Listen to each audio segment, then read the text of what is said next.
मगर एक जानकारी इस RFT कार्ड के साथ मैं आपको ये भी बताना चाहता हूं कि जब भी आप यात्रा करके वापस आएँ तो उस RFT कार्ड को बाणगंगा गेट पर ज़रूर वहाँ सबमिट करके आएँ, क्योंकि ये श्री माता वैष्णो देवी श्राइन बोर्ड की संपत्ति है। और श्राइन बोर्ड ने ये भी कहा है कि एक कार्ड बनवाने में लगभग जो है 60-70 रुपये खर्च हो रहे हैं। तो इसलिए जब भी आप लोग यात्रा के लिए जाएं तो RFT कार्ड लेके जाएं और वापस जब यात्रा करके आएं तो बाणगंगा में ये कार्ड सबमिट करवाएं।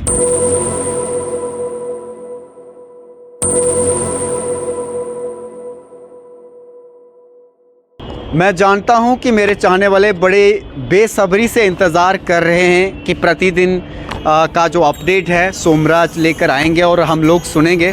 तो इंतज़ार की घड़ियां साथियों हुई ख़त्म और मैं एक बार फिर से अपने इस समूचे परिवार के लिए उपस्थित हूं नई और ताज़ा जानकारियों के साथ। सबसे पहले आप लोग देख रहे हैं आपका अपना YouTube चैनल डेली यात्रा व्लॉग और मैं हूं सोमराज शर्मा, ज़िला रियासी व केंद्र शासित प्रदेश जम्मू व कश्मीर से। आप सब जानते हैं पिछले कुछ महीनों से मेरा प्रयास रहा है, खासकर जितने भी हमारे जम्मू कश्मीर में पर्यटक आते हैं देश के अलग अलग राज्यों से, उनको ज़्यादा तो नहीं कह सकता हूं, लेकिन एक सटीक मौसम की जानकारी के साथ साथ यात्रा की इन्फॉर्मेशन आप लोगों को हरगिज़ पहुंचाने का मेरा एक सोशल मीडिया के माध्यम से ये प्रयास रहा है। और आज की इस वीडियो में कुछ इन्फॉर्मेशन भी देना चाहूँगा, कुछ मौसम से, कुछ यात्रा से और कुछ ऐसी जानकारियाँ जो आपके द्वारा मेरे YouTube चैनल डेली यात्रा व्लॉग के कमेंट सेक्शन में पूछी गई हैं। तो सारी वीडियो को देखिए, तभी आप लोगों को सही नॉलेज और पूरा नॉलेज मिलेगा। सबसे पहले मैं आप लोगों का तहे दिल से धन्यवाद करना चाहता हूं जो लोग हमेशा मेरे YouTube चैनल से जुड़े हुए हैं या फिर वीडियो देखते हैं या फिर शेयर करते हैं, लाइक करते हैं। एक यही क्रिएटर के लिए मोटिवेशन की बातें होती हैं जब आप लोग अपने अपने शहर से, अपने अपने घर से लाइक का बटन, शेयर का बटन और अपने दोस्तों तक मेरी वीडियो तक ले जाते हो, तो मेरे लिए ये ब्लेसिंग है और इस ब्लेसिंग को हमेशा आप कंटिन्यू रखना और मैं यहाँ से हमेशा अपने काम को भी कंटिन्यू रखूँगा। तो चलिए सबसे पहले मैं बात कर लेता हूँ हमारे जम्मू कश्मीर के अगले 5 दिन का मौसम का क्या अपडेट है। तो साथियों, हमारे जो मेट्रोलॉजी डिपार्टमेंट श्रीनगर से जो अपडेट आया है डायरेक्टर सोनम लोटस के द्वारा अभी जो ट्वीट के माध्यम से जानकारी मिली है कि अगले 5 दिन तक जो है जम्मू कश्मीर में कोई भी बड़ी बर्फ़बारी के होने के संकेत नहीं हैं। तो बहुत सारे मेरे चाहने वाले सब्सक्राइबर, फॉलोअर्स ये पूछ रहे थे कि क्या बर्फ़बारी आगामी दिनों में हो सकती है, अगर हो सकती तो कब हो सकती है। तो फिलहाल कटरा की बात तो छोड़िए, आप पूरे जम्मू कश्मीर का मैं मौसम अपडेट बता रहा हूँ कि अगले 5 दिन तक यानी 26, 27, 28, 29, 30 तक मौसम का जो अपडेट आया है कि बड़ी बर्फ़बारी के संकेत नहीं हैं। हालांकि हल्की जो बर्फ़बारी हो सकती है वो भी लेह और करगिल के ऊंचे ऊंचे पर्वतों पर संकेत दिए गए हैं। हालांकि ये बात स्पष्ट की गई है सोनम लोटस डायरेक्टर के द्वारा कि आगामी 4-5 दिनों में मौसम जो है क्लाउडली रहेगा और ठंड का प्रकोप ज़रूर रहेगा। और कटरा की अगर मैं बात करूं तो कटरा का जो न्यूनतम तापमान रहा है बीते कल का लगभग जो है 5.6 डिग्री सेल्सियस रिकॉर्ड किया गया है और ज़्यादा से ज़्यादा जो तापमान था लगभग 18.6 डिग्री सेल्सियस रिकॉर्ड किया गया है। और सबसे ज़्यादा जो ठंड हुई है हमारे जम्मू कश्मीर में बीते कल वादिये कश्मीर की खूबसूरत जगह पहलगाम में, जहां पर जो है ज़्यादा से ज़्यादा टेम्परेचर जो है रिकॉर्ड किया गया है 8.2 डिग्री सेल्सियस और न्यूनतम यानी कम से कम टेम्परेचर दर्ज किया गया है -6 डिग्री सेल्सियस रिकॉर्ड किया गया है। इसलिए साथियों, अगर आप लोग आगामी दिनों में जम्मू कश्मीर आ रहे हैं तो मेरा आप लोगों से हाथ जोड़कर निवेदन है कि आप लोग गर्म कपड़ों के साथ ही आइए। अपने छोटे छोटे बच्चे अगर साथ आ रहे हैं, बुज़ुर्ग साथ आ रहे हैं तो बिल्कुल गर्म कपड़ों का इंतज़ाम करके ही आइए, तभी यात्रा जो है सही हो पाएगी। और इसके साथ साथ अब बात कर लेते हैं यात्रा के लिहाज से। यानी बीते कल अगर मैं बात करूं, माता वैष्णो देवी के दरबार लगभग जो है 22,000 श्रद्धालुओं ने माँ की पिंडियों के दर्शन किए हैं और ये जानकारी प्राप्त हुई है जम्मू कश्मीर टूरिज़्म विभाग की तरफ से।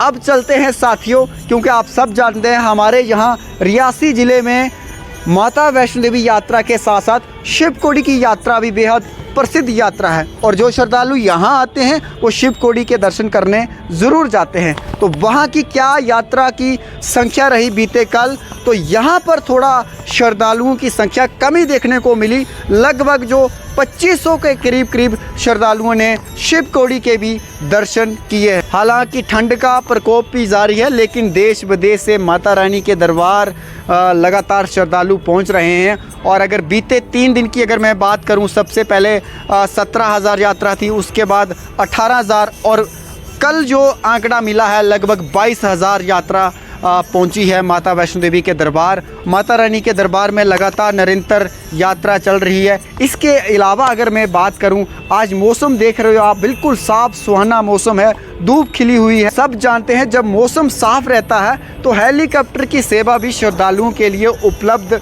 रहती है। साथ में पूरे यात्रा मार्ग की अगर बात करें हम, तो घोड़ा, पिट्ठू, पालकी से लेकर अपने अर्धकुंवारी से बैटरी कार की सुविधा के साथ साथ भवन से लेकर भैरव घाटी तक जो है रोप वे की सुविधा भी श्रद्धालुओं के लिए श्री माता वैष्णो देवी श्राइन बोर्ड की तरफ से उपलब्ध रही है। तो ये थी साथियों ओवरऑल यात्रा के लिहाज से ताज़ा अपडेट, ताज़ा जानकारियाँ। बाकी बहुत सारे मेरे चाहने वाले जो हैं, खासकर जो इंस्टाग्राम डेली यात्रा व्लॉग पर जुड़े हुए हैं, कई लोगों के संदेश ये भी आए कि ऑनलाइन जो है RFD कार्ड हमें फुल दिखा रहा है श्री माता वैष्णो देवी की ऑफिशियली वेबसाइट पर। तो आप सभी साथियों को मैं कहना चाहूँगा, घबराने की कोई ज़रूरत नहीं है। आप जब भी कटरा आइए, कटरा के रेलवे स्टेशन के अंदर श्री माता वैष्णो देवी के ऑथेंटिक काउंटर लगे हुए हैं, वहाँ पर भी आपको RFD कार्ड बनवा सकते हैं। अगर वहाँ आप नहीं बना सके तो कटरा के मेन चौक पे आकर यहाँ यात्रा कक्ष काउंटर बने हुए, यहाँ पर तो हर एक व्यक्ति का RFD कार्ड वर्तमान में बन रहा है और यात्रा लोग कर रहे हैं। मगर एक जानकारी इस RFD कार्ड के साथ मैं आपको ये भी बताना चाहता हूँ कि जब भी आप यात्रा करके वापस आएँ तो उस RFD कार्ड को बाणगंगा गेट पर ज़रूर वहाँ सबमिट करके आए, क्योंकि ये श्री माता वैष्णो देवी श्राइन बोर्ड की संपत्ति है। और श्राइन बोर्ड ने ये भी कहा है कि एक कार्ड बनवाने में लगभग जो है 60-70 रुपये खर्च हो रहे हैं। तो इसलिए जब भी आप लोग यात्रा के लिए जाएं तो RFD कार्ड लेके जाएं और वापस जब यात्रा करके आएँ तो बाणगंगा में ये कार्ड सबमिट करवाएं। नहीं तो श्राइन बोर्ड ने, अगर जो व्यक्ति विदाउट इस RFD कार्ड की यात्रा करेगा तो लगभग 100 रुपया प्रति व्यक्ति जुर्माना भी श्राइन बोर्ड लगाएगा। तो इसलिए साथियों, एक स्थानीय नागरिक होने के नाते जो मुझसे हो सकता है, जो मैं कर सकता हूं, जो करने काबिल हूं, तो मैं ज़रूर करूंगा। और मुझे लगता है कि एक टूरिस्ट को घूमने के लिए, एक ट्रैवलर को घूमने के लिए और पर्यटकों को आने के लिए सबसे इम्पोर्टेंट जो ज़रूरी चीज़ होती है वो होता है कि वहाँ के मौसम का ताज़ा अपडेट, जो कि मैं हर दिन देने का प्रयास करता हूँ। और दूसरा सबसे कि जहाँ हम लोग जाते हैं उस शहर की जानकारी हमारे पास पहले थोड़ी बहुत होनी चाहिए। तो कलेक्टिव एफर्ट करके मैं हमेशा जानकारी भी आप लोगों को डिलीवर करता हूँ, ताकि मेरे देखने वाले कम से कम किसी किस्म की कोई ऐसी जानकारी से वंचित ना रह जाएं, जो जानकारी उनके लिए बहुत इम्पोर्टेंट जहां आके साबित हो सके। इसलिए अगर आपके मन में भी कोई सवाल दुबक रहा है तो आप लोग बिना किसी हेजिटेशन से मेरे YouTube चैनल पे जाइए, वहाँ पर कमेंट सेक्शन में अपना सवाल लिखिए। फिर भी अगर कोई पता नहीं चल रही है तो इंस्टाग्राम हैंडल डेली यात्रा व्लॉग फॉलो करना, संदेश दे देना, और मेरी कोशिश रहेगी आप लोगों को सही समय के साथ, सही सलाह के साथ, सही जानकारियों को साझा करना।